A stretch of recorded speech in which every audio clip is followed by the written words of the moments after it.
Prepare to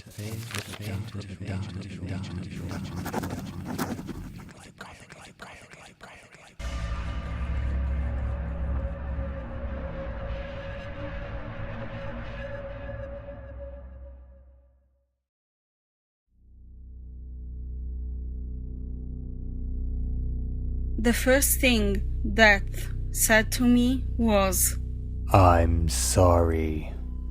His voice was like an old man that had outlived his children, and when I heard it, all the courage that I had built up since I had gotten the call from the doctor drained out of me.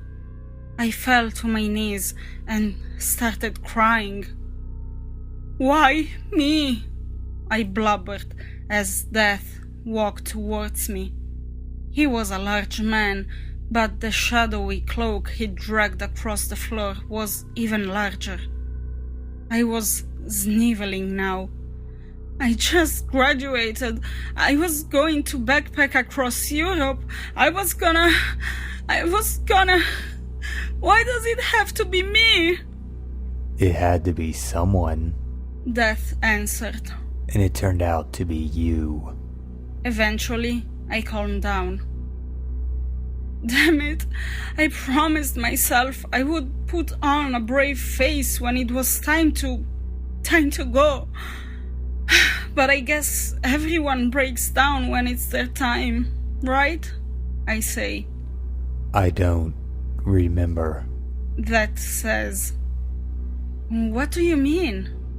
I know that I've visited countless people, but I can't remember any of them. I think I was like you once, a long time ago. Before cities, before governments. As the years passed, my memory began slipping away.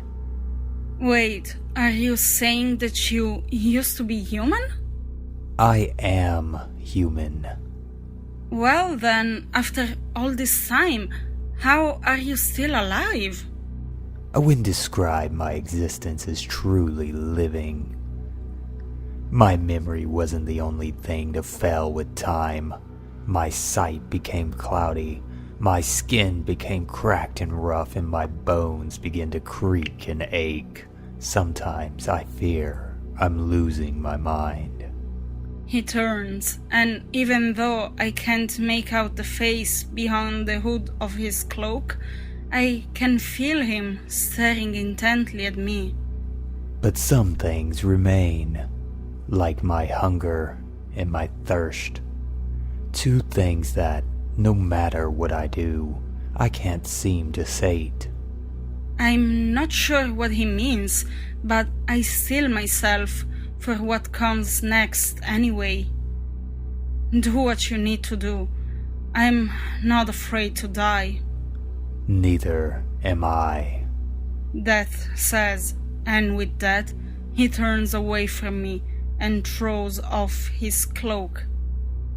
As I take in his form, I gasp and stagger back.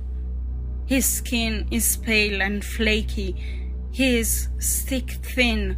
His arms and legs are like fleshy rods, and his ribs are almost sticking out of his chest. And then, as if he were made of dust, he's blown away. Later, as I'm tearing through my fridge, I vaguely notice that Death's cloak is still on the floor. After I empty my fridge of all the water, soda, and beer in it, I head downstairs to the basement where I keep my emergency water. I tear open the plastic packaging and chug all the water bottles I have stored. But nothing helps. I'm still so thirsty.